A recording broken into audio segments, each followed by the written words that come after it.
అందరికీ జై శ్రీరామ్. ఈమె ఇష్టపూర్వకంగానే, ఈమె ఇష్టంతోటే పెళ్లి చేసుకుంది. ఈమె ఇష్టంతోటే మూడు ముళ్ళేపించుకుంది. నవ్వుతూనే హ్యాపీగానే ఉంది. హ్యాపీగా షాపింగ్ చేసింది. ఎలాంటి డౌట్ అనేది, ఎలాంటి ఇబ్బందనేది ఎక్కడ కనిపించలేదు. అన్ని కార్యక్రమాలు అయిపోయినంక తిరిగి తల్లిగారింటికొచ్చినంక శోభనం పనులు అంటే కార్యక్రమాలు చేయడానికి వాళ్ళు రెడీ చేస్తా ఉంటే, ఆ టైంలో ఈమె పెద్ద ట్విస్ట్ ఇచ్చిందనమాట. ఏం జరిగిందనేది నేను క్లారిటీగా చెప్తాను. ఫుల్ దాకా చూడండి. అయితే వీళ్ళిద్దరికీ ఎంగేజ్‌మెంట్ అయింది. ఎంగేజ్‌మెంట్‌కు పెళ్ళికి 2 మంత్స్ గ్యాప్ ఉంది. 2 మంత్స్ గ్యాప్ ఉంది పెళ్లి మధ్యలో. ఈ టైంలో ఎప్పుడైనా భర్త అంటే నాకు అతను నచ్చలే అనేసి ఎప్పుడైనా తండ్రికి చెప్పొచ్చు. ఆమె పెళ్ళయినంక శోభనం రోజు, శోభనానికి రెడీ చేసే టైంలో నాకు ఈ పెళ్ళికొడుకు అంటే నాకు ఈ పెళ్లి ఇష్టం లేదు, ఈ పెళ్లి చేసుకోవడము అని చెప్పింది. ఆ తండ్రి ఏం చేయాలో తెలియక, ఇది కరెక్ట్ కాదమ్మా, పెళ్లి అయిపోయింది, పెళ్ళికి ముందు చెప్పినా ఏమన్నా చేస్తామేమో కానీ ఇప్పుడైతే ఇలా చేయడం తప్పు, ఇది రాంగు అని చెప్పేసి నచ్చజెప్పాడనమాట. ఆ మాటకు ఆమె ఏం తిరిగి మాట్లాడకుండా ఓకే డాడీ అని చెప్పేసి రూమ్‌లోకెళ్ళిపోయి లాకేసేసుకొని ఆమె అయితే ఉరి తీసుకొని చనిపోయింది. అసలు ఇదంతా ఎందుకు చేసింది? ఇష్టం లేదా అంటే ఇష్టం లేదు అని ఏం లేదు. ఎంగేజ్‌మెంట్ అయినప్పుడు ఓకే అంది. తర్వాత హ్యాపీగానే షాపింగ్ చేసింది. వాళ్ళకి చింతాకడి కూడా డౌట్ అనేదే లేదు. ఎందుకంటే ఆమె అంత హ్యాపీగా ఉందనమాట. తాళి కట్టే టైంలో కూడా ఆమె హ్యాపీగా స్మైల్ ఇస్తూ తాళి కట్టించుకుంది. ఏ ఒక్కరికనేది ఎక్కడ డౌట్ అనేదే రాలేదు. అందుకే వీళ్ళందరూ చాలా షాక్ అయ్యారు. ఎందుకు చనిపోయింది? రీజన్ ఏంటి అనేసి. వాళ్ళ డ్యాడీకి తెలుసు. ఎందుకంటే వాళ్ళ డ్యాడీకి చెప్పింది కాబట్టి. నిజంగానే ఈమెకు ఆ పెళ్లి ఇష్టం లేకుంటే మధ్యలో 2 మంత్స్ గ్యాప్ ఉంది. ఆ 2 మంత్స్‌లో ఎప్పుడైనా చెప్పొచ్చు. అయితే ఆళ్ళ తండ్రి దగ్గర ఏం చెప్పిందంటే, నీ నీ ఇష్టం కోసము వాళ్ళ తండ్రికి ఒక్కటే కూతురు. చాలా అల్లారు ముద్దుగా పెంచుకున్నాడు. ఎలాంటి లోటు లేకుండా ఆమె ఇష్టాలనన్నీ ఈళ్ళ ఇష్టాలుగా మార్చుకొని చాలా హ్యాపీగా చూసుకున్నారు. వారు రూపాయి, రూపాయి కూడేసి ఆమెకు ఎంతో ఘనంగా పెళ్లి చేశారు. అయితే ఈమె చెప్పిన సమాధానాలేంటంటే, డ్యాడీ నీ నీ పరువు మనోళ్ళ ముందల ఎళ్ళొద్దు.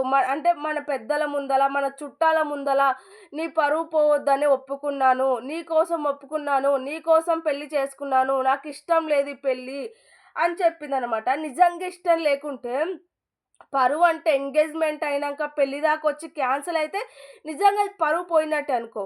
ఆళ్ళు చూడ్డానికొచ్చినప్పుడే నాకు నచ్చట్లేదు అని చెప్తే అయిపోతుండే. అప్పుడెందుకు పరువు పోతుంది? లేదు.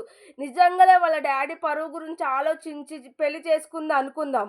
నిజంగా ఆ టైంలో చేసినప్పుడు నువ్వు ఎలాగో ఇంక అంత మీ డ్యాడీ కోసం అన్నీ చేసావు పెళ్లి. 3 ముళ్ళేపించుకున్నాం. చాలా హ్యాపీగానే ఉన్నావు. అలాగే సంసారం చేసినా గూడా కొన్ని రోజులంటే అదే సర్దుకుపోయి చాలా హ్యాపీగా ఉంటుంటివి. నువ్విప్పుడైతే వద్దు అంటే నీకు నచ్చట్లేదేమో, నచ్చక నువ్వు వద్దనుకున్నావు. కానీ అతనే నీకు అప్పుడే ప్రాణం కొన్ని రోజులైతే తనే ప్రాణం అని జీవిస్తుంటివేమో. ఇలా చేయడం ఏమాత్రం కరెక్ట్ కాదు. వాళ్ళకొక్కటే కూతురు పాపం ఎవ్వరూ లేరు. చాలా అల్లారు ముద్దుగా పెంచుకున్నారు. రూపాయి, రూపాయి కూడేసి చాలా ఘనంగా పెళ్లి చేశారు. ఆమెకిష్టం వచ్చినట్టుగానే పెళ్లి చేశారు. వీళ్ళకిష్టం కాదు. ఆ అమ్మాయికి ఎలా కావాలనుకుందో అలాగే పెళ్లి చేశారు. అంతే ఇష్ట ప్రకారంగా చేసుకుంది ఆమె కూడా. కానీ ఇలా ఎందుకు చేసిందో లాస్ట్ మూమెంట్‌లో అర్థం కాలేదు. పాపం వాళ్ళ డ్యాడీకి చెప్తే వాళ్ళ డ్యాడీ గూడా సదిరి చెప్పాడు. సరేలే వింటుంది కదా అనుకున్నాడు కానీ రూమ్‌లోకెళ్ళి ఇలా అంటే సారీ చీరతో ఉరేసుకొని చనిపోతదని అస్సలు అనుకోలేరు వాళ్ళు. నిజంగా వాళ్ళకు డోర్ కొడితే ఓపెన్ చేయకపోవడంతో ఫోన్ లోపలికేస్తే ఆమె ఉరేసుకుంది అని చూసి డోరు పగలగొట్టేసి లోపలికెళ్ళిపోయారనమాట. ఇలా ఏ ఒక్కరు చేయొద్దు. నిజంగానే మీకిష్టం లేదా పెళ్ళిలు? మీకిష్టం లేకుంటే మీ జీవితం కాబట్టి తల్లిదండ్రులతో ధైర్యం చేసి చెప్పండి. ఎందుకంటే ఇప్పుడు 3 ముళ్ళు పడ్డాక పెళ్లి అయినంక లాస్ట్ మూమెంట్‌లో చెప్పడానికొచ్చే ధైర్యము ముందెందుకు రాదు? అదేదో ముందే చెప్తే ఇలాంటి కథలేం పడవు. అంటే ఇలాంటి కార్యక్రమాలు జరగవు. ఇలాంటి పనులు లేకుండా మీరు హ్యాపీ, వాళ్ళు హ్యాపీ. ఎక్కడ పరువనేది పోదు. ఎక్కడ ప్రాణాలనేవి పోవు. కాబట్టి ఇలాంటి పనికిమాలిన పనులు చేసేటప్పుడు ఆలోచించాలి. పాపము అన్యాయంగా ఈమె నిండు ప్రాణాన్ని ఈమె తీసుకుంది. వాళ్ళ తల్లిదండ్రులకు ఎంత బాధ, ఎంత శోకం ఒక్కసారి ఆలోచించండి. ఉన్నది ఒక్కటే కూతుర్ని, ఆమెనే ప్రపంచమని బ్రతుకుతూ ఆమెను అల్లారు ముద్దుగా పెంచుకున్నారు. ఆమె సంసారం హ్యాపీగా ఉండాలి, ఆమె పిల్లల్ని ఎత్తుకొని తిరగాలి మేము, వాళ్ళని మంచిగా చూసుకోవాలని ఎన్నో కలలు, ఎన్నో ఆశలు పెట్టుకునింటారు. ఆశలన్నీ ఆవిరి చేసేసిందనమాట ఆ అమ్మాయి. ఒక్క మాట చెప్పినా అయిపోతుండే. నిజంగా వాళ్ళ ఫ్రెండ్స్ వచ్చి పోయిన గంట సేపటికే అయిందనమాట. ఆ ఫ్రెండ్స్ ఏం చెప్పారో, మరి ఈమేమిందో లేకుంటే ఈమె ఆళ్ళకేం చెప్పిందో తెలీదు. ఎవ్వరిని ఏమి అనలేము. ఎందుకంటే ఎవ్వరి జీవితాలు వాళ్ళయి కాబట్టి వాళ్ళే కరెక్ట్ డెసిషన్ తీసుకోవాలి. ఇలా మా డ్యాడీకి ఇష్ట ప్రకారంగా నేను చేసుకుంటాను, మా మమ్మీకి ఇష్టం లేదు కాబట్టి నేను చేసుకుంటాను అన్నప్పుడు సరే వాళ్ళ కోసం మీరు చేసుకున్నారు. వాళ్ళ కోసమే సంసారం చేసి వాళ్ళ కోసమే హ్యాపీగా జీవించొచ్చు కదా!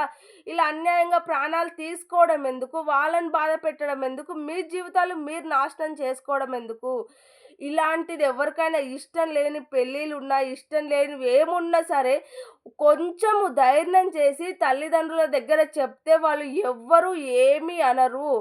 ఒకాళ మిమ్మల్ని తిట్టినా సరే మీరు నచ్చజెప్పండి. మీకు ఆళ్ళకి అర్థమయ్యేటట్టు మీ గురించేంటో, మీరు పడుతున్న బాధేంటో, మీకెందుకు నచ్చట్లేదో, దేనికి వద్దనుకుంటున్నారో, ఆ రీజన్ ఏంటో, అది వాళ్ళకి క్లారిటీగా అర్థమయ్యేటట్టు ఒకటికి 10 సార్లు చెప్పండి. వినకపోతే 100 సార్లు చెప్పి, నచ్చజెప్పి మీరు మార్చుకోండి. అంతేకానీ వాళ్ళకి చెప్తే ఏమంటారో, తిడతారో, కొడతారో అనేసి అనవసరంగా మీలో మీరే బాధపడి, మీలో మీరే టెన్షన్ పడేసి, ఏం మాట్లాడకుండా అన్నీ అయిపోయినంక చేతులు దులుపుకుంటా అంటే అది కాని పని. అలాంటి టైంలో వాళ్ళు ఏం చేయలేరు, మీరు ఏం చేయలేరు.